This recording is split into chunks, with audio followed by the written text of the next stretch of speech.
Di tengah perjalanan hidup yang ya kadang-kadang bikin bingung, kita semua kan butuh pegangan.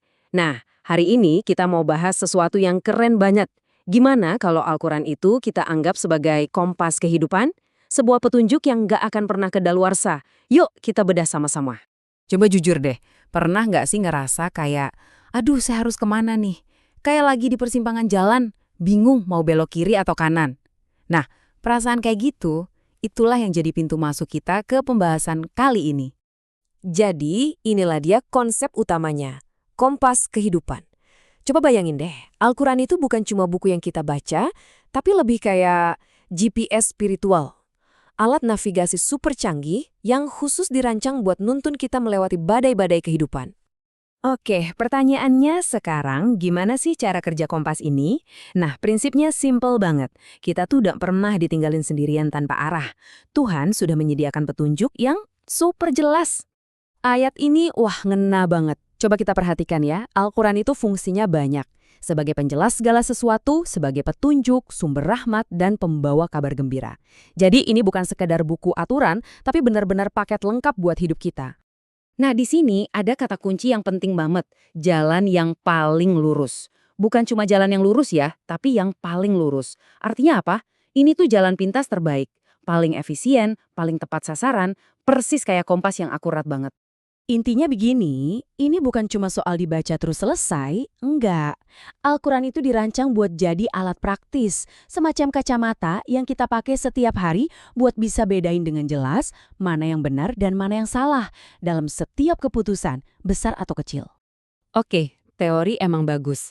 Tapi cara terbaik buat paham cara kerja kompas, ya lihat langsung pas lagi dipakai kan?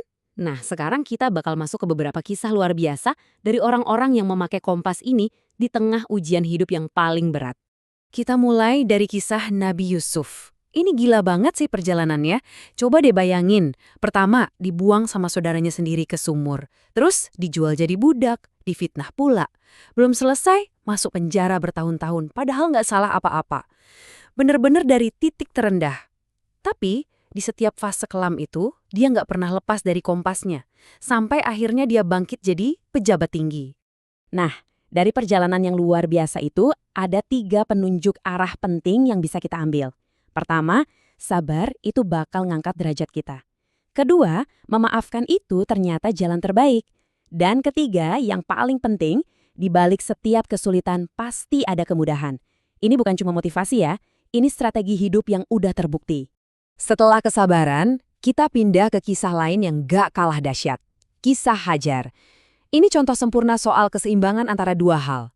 Usaha maksimal dan pasrah total sama hasilnya. Ikhtiar dan tawakal.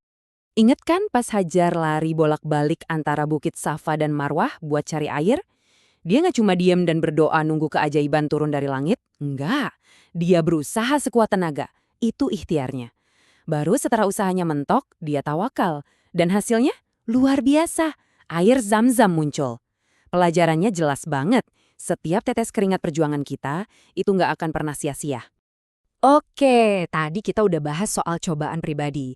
Tapi ternyata kompas ini nggak cuma buat urusan personal loh. Sekarang kita lihat gimana kompas ini bisa jadi cahaya buat seorang pemimpin dalam ngurusin negara.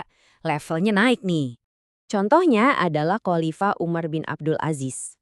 Buat beliau, Al-Quran itu bukan cuma buat dibaca di rumah, tapi jadi semacam SOP, standar operating procedure buat pemerintahannya. Keadilan, amanah, tanggung jawab, semua itu diterapin bener-bener, nggak cuma di bibir. Dan ini cerita yang paling terkenal soal beliau, dan ini kuat banget. Bayangin, pas lagi ngontrolin urusan keluarga di istana, lampunya dia matiin. Kenapa? Karena minyak buat lampu itu dibeli pakai uang rakyat. Sesimpel itu tapi dalam banget maknanya. Ini nunjukin integritas level dewa. Bener-bener prinsip Al-Quran dijalanin sampai ke detail terkecil. Oke, tadi kita udah ngomongin kisah zaman dulu. Mungkin ada yang mikir, itu kan cerita lama, emang masih nyambung sama zaman sekarang yang serba digital dan serba cepat? Jawabannya, jelas masih banget. Coba deh lihat perbandingan ini, before and after. Ini bukan cerita fiksi, ini kisah nyata anak muda zaman sekarang. Dulu, jauh dari masjid, lalai, hubungannya sama orang tua renggang. Tapi setelah dia mulai benar-benar kenal dan dekat sama Al-Quran, Lihat perubahannya. Jadi rajin sholat, disiplin, jujur, dan lebih berbakti. Ini bukti kalau Kompas ini masih berfungsi 100% hari ini. Nah, setelah lihat semua contoh tadi, dari Nabi Yusuf sampai anak muda zaman now, pertanyaan paling pentingnya adalah, gimana caranya kita mulai make Kompas ini buat diri kita sendiri? Tenang, ada 3 langkah simpel buat memulainya. Langkahnya gampang banget diingat. 1. Membaca. Coba nih luangkan waktu tiap hari. Gak perlu lama-lama, yang penting rutin. 2. Memahami. Jangan cuma dibaca, tapi coba cari tahu artinya, pesannya apa sih? Dan langkah ketiga, ini kuncinya, mengamalkan.